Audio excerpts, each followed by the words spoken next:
Dandanes položaj nadomešča razsežnost, ki je sama nadomestila lokalizacijo.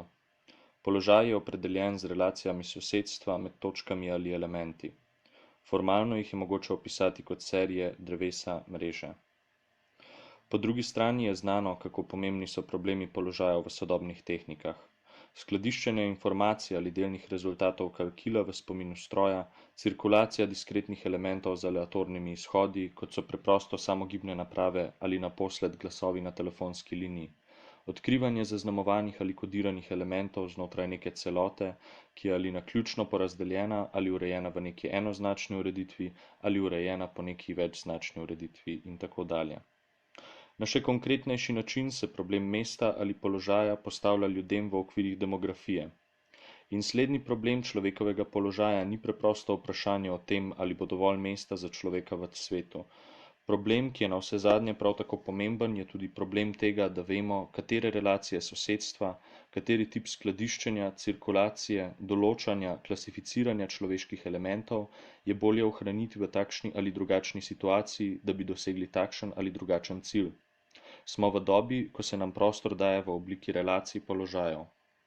Vsekakor sem prepričan, da današnja zaskrbljenost brez dvoma zadeva v bistvu prostor, precej bolj kot čas. Čas se verjetno prikazuje samo kot ena od možnih iger, distribucija med elementi, ki se razporejajo v prostoru.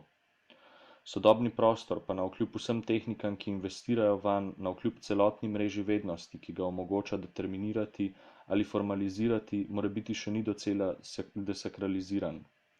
Nedvomno za razliko od časa, ki pa je bil desakraliziran v 19. stoletju. Prav gotovo se je določena teoretska desakralizacija prostora že zgodila, tista, ki jo je nakazovalo Galilejevo delo. Verjetno pa še nismo prišli do njegove praktične desakralizacije. In morda naše življenje še vedno obvladuje določeno število nasprotij, ki se jih ni mogoče dotakniti, katerim si institucija in praksa še nista upali nameniti pozornosti. Nasprotja, ki jih sprejemamo kot povsem dana, na primer med zasebnim in javnim prostorom, med družinskim in družbenim prostorom, med kulturnim in koristnim prostorom, med prostorom razvedrila in prostorom dela. Vsa še vedno oživlja tiha sakralizacija. Bašlardovo velikansko delo Deskripcije fenomenologov so nas naučili, da ne živimo v homogenem in praznem prostoru, temveč nasprotno v prostoru, ki je ves nabit s kvalitetami, prostoru, ki ga verjetno preganjajo tudi fantazme, prostoru naše prve zaznave, prostoru naših sanjarjenj, naših strasti, ki v sebi nosijo kvalitete, ki so videti notranjske. To je lahek, eteričen, prosojen prostor ali pa je temačen, trd, nasičen. Je vzvišen prostor, prostor vrhov ali nasprotno spodnji prostor, prostor blata. Je prostor, ki je lahko tako tekoč kot živa voda ali prostor, ki je lahko fiksiran, otrdel kot kamen ali kot kristal. Vendar pa zadevajo te analize, čeprav so temeljne za sodobno refleksijo, predvsem prostor notranjosti. Spregovoril pa bi rad zdaj o prostoru zunanjosti. Prostor, v katerem živimo, s pomočjo katerega smo povlečeni ven iz nas samih, v katerem se pravzaprav odvija erozija našega življenja, našega časa in naše zgodovine. Ta prostor, ki nas gloda in najeda, je sam na sebi tudi neki heterogen prostor. Drugače rečeno, ne živimo v nekakšni praznini, znotraj katere bi bilo mogoče situirati posameznike in stvari. Ne živimo znotraj neke praznine, ki bi se barvala z različnimi leski, živimo znotraj neke celote relacij, ki opredeljujejo položaje, ki niso zvedljivi eni na druge in ki jih absolutno ni mogoče postavljati ene nad druge. Seveda se je mogoče nedvomno lotiti opisa teh različnih položajev in pri tem ugotavljati, katera je tista celota relacij, s pomočjo katere je mogoče ta položaj opredeliti.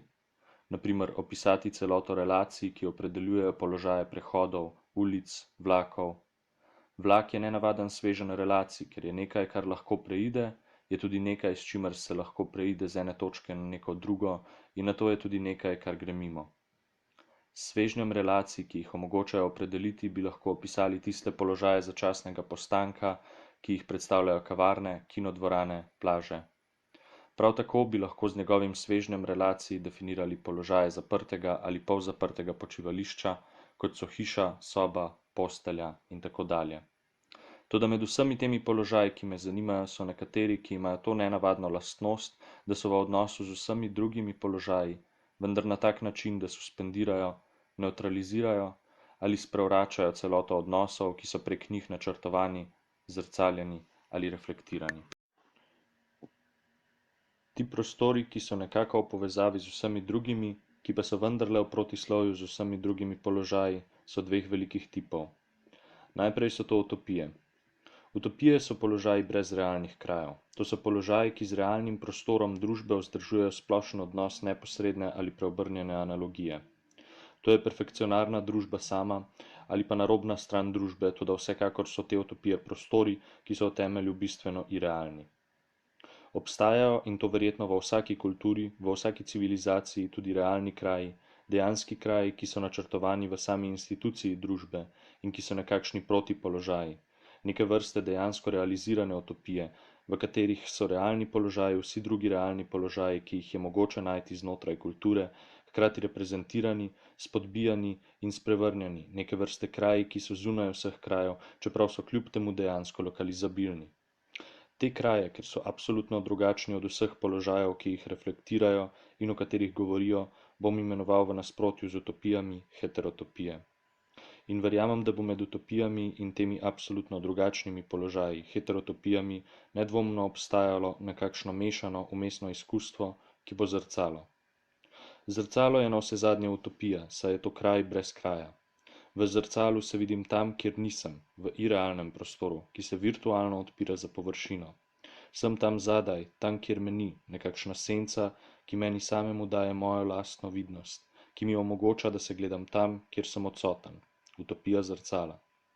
Je pa to tudi heterotopija v tisti meri, v kateri zrcalo realno obstaja in kjer ima na mestu, ki ga zauzemam, neke vrste vzvratni učinek, zaradi zrcala odkrivam, da sem odsoten na mestu, na katerem sem, ker se vidim tam zadaj. Iz tega pogleda, ki se na neki način obrača k meni, iz ozadja tega virtualnega prostora, ki je na drugi strani ogledala, se vračam k sebi in znova začenjam obračati svoje oči k samemu sebi in se konstituirati tam, kjer sem. Zrcalo deluje kot heterotopija v tem smislu, da znova naredi to mesto, ki ga zauzemam v trenutku, ko se gledam v ogledalu, hkrati absolutno realno, povezano s celotnim prostorom, ki ga obdaja, in absolutno irealno, ker je prisiljeno, če hoče biti zaznano, preiti skozi to virtualno točko, ki je tam zadaj. Ko gre za heterotopije v pravem pomenu besede, se sprašujemo, kako bi jih bilo mogoče opisati, kakšen smisel imajo. Lahko bi denimo predlagali neznanost, ker je to beseda, ki je zdaj preveč onečaščena, temveč neke vrste sistematično deskripcijo, katere predmet bi bil v dani družbi preučevanje, analiza, deskripcija, branje, kot se zdaj rado reče, teh drugačnih prostorov, teh drugih krajev, neke vrste obenem mitično in realno spodbijanje prostora, v katerem živimo. To deskripcijo bi lahko imenovali heterotopologija. Prvo načelo je, da verjetno ni ene same kulture na svetu, ki ne bi vzpostavljala heterotopij, to je stalnica vseh človeških skupnosti. Toda heterotopije očitno privzemajo oblike, ki zelo variirajo in morda ne bomo našli niti ene oblike heterotopije, ki bi bila absolutno univerzalna. Heterotopija ima moč, da na enem samem realnem kraju postavi v štric več prostorov, več položajev, ki so sami na sebi nekompatibilni. Gledališče tako na pravokotnem prizorišču sukcesivno postavi celo serijo krajev, ki so drug drugemu tuji. Tako je kino zelo nenavadna pravokotna dvorana, na dnu katere vidimo, kako se na dvorazsežnem platnu projicira trirazsežni prostor. Nemara pa je najstarejši primer teh heterotopij v obliki protislovnih položajev vrt. Ni treba pozabiti, da je imel vrt, ta začudenja vredna, zdaj že tisočletna stvaritev, na vzhodu zelo globoke in prekrivajoče se pomene. Tradicionalni vrt Perzijcev je bil sveti prostor, ki je moral znotraj svojega pravokotnika združiti 4 dele, ki so predstavljali 4 dele sveta, s prostorom, ki je bil še bolj svet kakor drugi, ki je bil kakor popek, središče sveta v njegovem okolju, tu sta bila vodnjak in vodomet.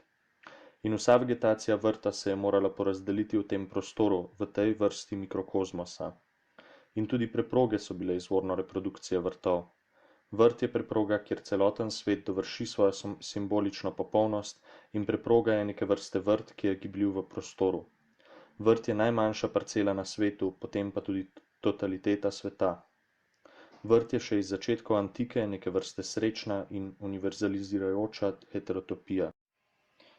In končno zadnja poteza heterotopij je to, da imajo v odnosu do preostalega prostora neko funkcijo. Ta se odvija med dvema skrajnima poloma. Njihova vloga je, da ali ustvarjajo neki prostor iluzije, ki razkriva vsak realni prostor, vse položaje, znotraj katerih je zagrajeno človeško življenje, kot še bolj iluzorne. Morda je to tista vloga, ki so jo dolgo časa igrale te slavne javne hiše, ki jih zdaj nimamo več. Ali pa da nasprotno ustvarjajo neki drug prostor, drug realni prostor, ravno toliko popoln, ravno toliko natančen in ravno toliko dobro urejen, kolikor je naš brez reda, slabo urejen in zmeden.